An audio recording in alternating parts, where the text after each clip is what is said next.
Welcome back, ladies and gentlemen. Hope everybody's ready, steady, and ready to go. We are talking about a movie I've been looking forward to since the trailer premiered. I would say early this year. It hasn't been like marketed for super long, but we are talking about the latest movie and probably one of the better franchises in the last 10 years, and that is Furiosa, a Mad Max saga. Starring Anya Taylor-Joy, Chris Hemsworth, and a slew of other actors associated with George Miller's work and stuff like that. So mostly Australian actors.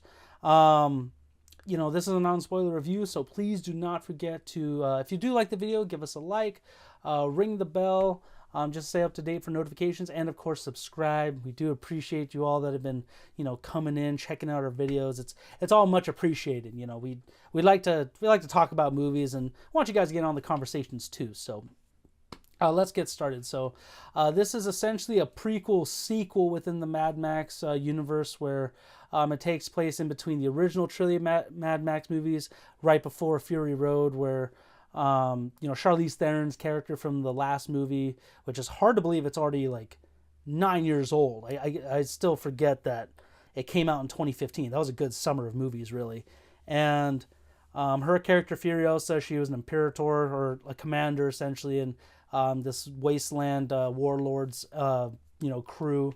And this movie takes place basically when she was a kid, and kind of spans her life into basically leading into Mad Max. So Furiosa, she comes from the Green Place, as they call it, which is essentially an oasis in the desert, and she gets taken in by marauders and post-apocalyptic warlords essentially, and just builds that life of hatred against this one in particular, which is Chris Hemsworth, Dementis.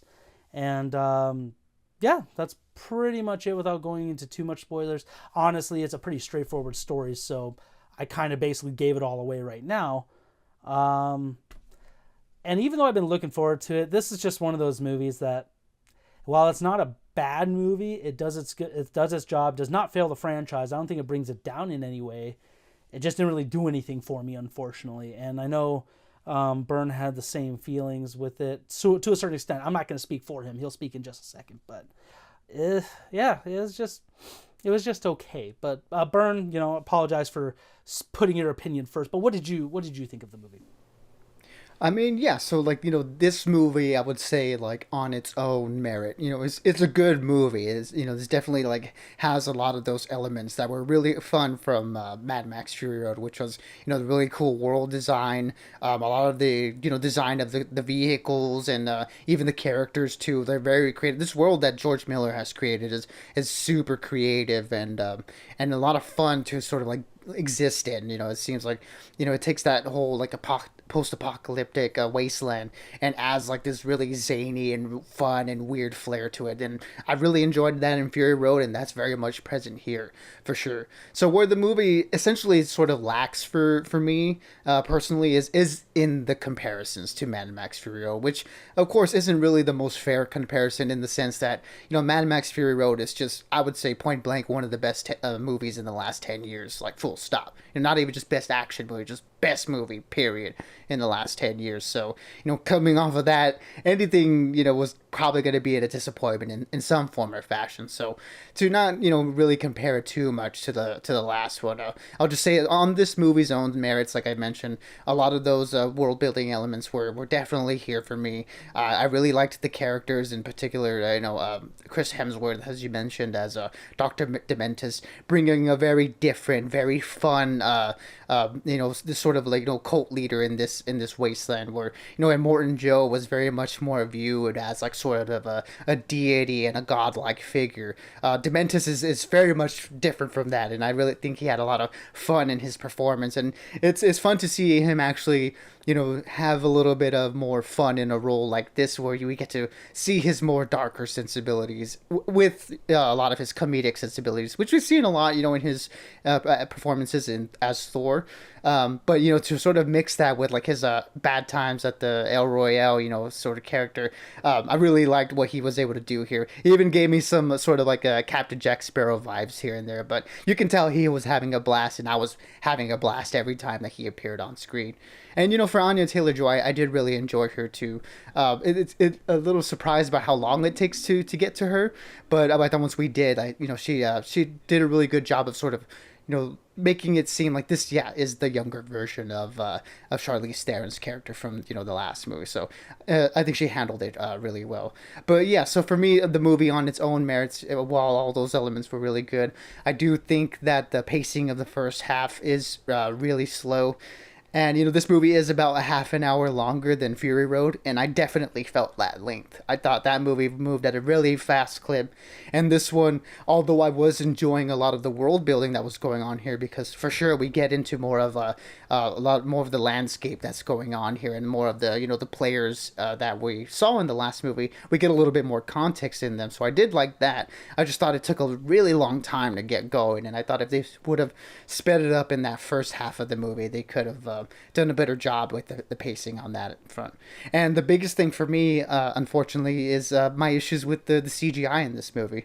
And that's not to say that Fury Road didn't have CGI, because I would be blatantly lying if I said that. That movie had a ton of CGI. Where it's different here is that it feels less seamless.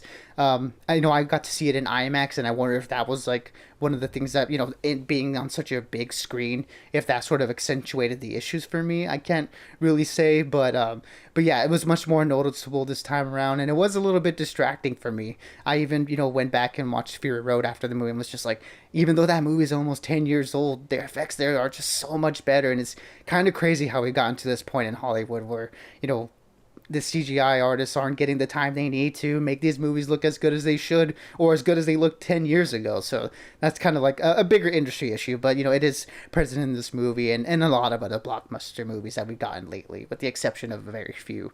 But yeah, so those two elements for me really kind of drug this one down for me. And then of course, just comparing it to Fury Road, it is a lesser movie, but again, on its own merits, it's not the worst thing in the world. The action here was pretty fun overall. Like I mentioned, the characters were really good.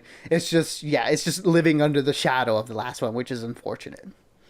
Yeah, I mean, just to echo your sentiments, I definitely felt like it was a little too slow. This movie definitely dragged on, and to be honest, when Mad Max Fury Road came out, 9 years ago, at first I didn't care for it too much. I thought this is weird. Why this movie felt long, but then upon rewatch, it quickly became one of my favorite action movies, and definitely gave me more of a passion for like automotive stuff as well. Just because George Miller really, him and his production design team and just those special effects guys, they really knew how to craft some of these very traditional looking vehicles, but at the same time they're so otherworldly. It's like, wow, that's definitely something out of Mad Max, or definitely perfect for that universe. So this one, I was kind of hoping it would have that same magic, and it, with the vehicles especially, it does kind of reinvent the wheel with some of these, kind of harkens back to the last movie, so a lot of similarities, but it just wasn't enough to wow me like, oh my god, that's so cool, or that's really well done.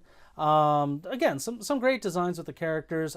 Chris Hemsworth and Anya Taylor-Joy killed it. Never had doubts in them at all.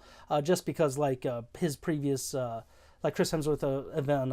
Oh my god, I can't talk. His portrayal of the villain in Bad Times at the El Royale, easily one of the most underrated performances. And that movie is actually pretty underrated itself. So if you haven't seen that one, definitely recommend that. And Anya Taylor-Joy, she just kills it, especially in like movies like The Northman. Even though the movie kind of sucks, she was good in New Mutants and Split, Glass, what have you. But yeah, it just didn't really do much. The CGI was decently noticeable in certain scenes. Only a few, really. To be honest, the rest of it was fine. It just didn't have that same spectacle feeling. And the effects of like Fury Roads, it's very classic Hollywood feel. This one just didn't have that for me. So with all that being said, it's still a good movie. I still definitely would see another Mad Max one.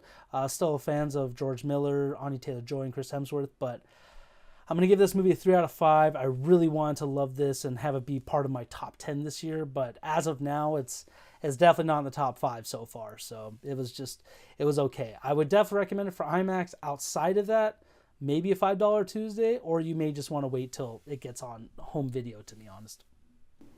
Yeah, or even like a matinee, is pretty cool. Because, yeah, I mean, you're going to get a solid action movie with this one. And that's not a bad thing. Like Rye said, this isn't like one of those movies that sort of makes the franchise worse in any way. I think you put it best when we were talking beforehand that this movie doesn't sort of push this franchise forward. It works more as a companion piece. So if you're looking at it that way, as sort of a lead into Fury Road and to just kind of give more context to that movie, I think this works really, really well. But again, like I mentioned, it's just where it falters is it's just under the shadow of that movie. So I think if you kind of just go into it knowing that you're definitely not going to get something like that, but something that sort of like supports it, then you're going to have a good time with this one. And it's in no way any worse than any of the other blockbusters we're getting. In fact, I still think even though this movie is substandard to Mad Max Fury Road, it's still better than a lot of things that we've been getting, especially in terms of blockbusters. So again, the creativity is all there. George Miller's great vision for this world is definitely still there, and there are some really cool moments in this one in particular that I will say Mad Max Fury Road doesn't have, in particular with a lot of the character moments here. This movie, it being more of a character story and just more of a plot story in general, it does give us, the characters a little bit more time to shine in that aspect, whereas Fury Road was very much breakneck pace, just going from beginning to end. So there's a little bit more quiet time here, and there's a little bit more chances for, the actors to sort of get it really into their roles. But yeah, like you, I'm going to give this one a 3 out of 5. Solid movie, doesn't ruin the franchise. It's a good watch. Just unfortunate that it had to come after Fury Road. Yeah, I mean, I just, again, these are very different movies to compare it to, but in realms of sequels, because Mad Max Fury Road is essentially, you kind of don't have to see the original franchise, and that's why I look at this as a sequel slash prequel, more of a sequel though. It's just compared to like Dune Part 2, Top Gun Maverick, John Wick Chapter 4. This is just one of those weaker ones, to be honest. This one in Planet of the Apes, or Kingdom of the Planet of the Apes, by far no means not bad movies in any way. They just didn't have enough zest, and they didn't have that same magic that the previous ones did. Kingdom of the Planet of the Apes had a phenomenal trilogy to go to. This one just had one of the best action movies, and like Burns said, one of the best movies in the last 10 years. And it's hard to follow up, but I think George Miller did a great job. I think everyone did fine. It's just it wasn't my favorite one, unfortunately. So for those of you who did happen to catch it, let us know what you thought of it in the comments. Are me and Burn crazy? Like, are we sipping the wrong Kool-Aid, or do you guys think, man, maybe this was just okay too? Because again, I wouldn't say it's a bad movie. I just, for some people, if you didn't love the last one like me and Burn did, it's probably not going to be for you. So I wouldn't. A lot of people with that mentality where it's like, if it's not a 10 out of 10, it's bad. Definitely not that case. Not at all. Not even close. But yeah, until next time, everyone. We're closing in on May. We got a lot of great stuff coming in June, especially we're gonna do our mid-year review, that one, and then right after June we get Deadpool and Wolverine. So very exciting summer stuff coming out. Until next time, stay bodacious and keep on ranting for us. Absolutely, everybody. Be good, be safe, and as always, we'll catch y'all on the next one.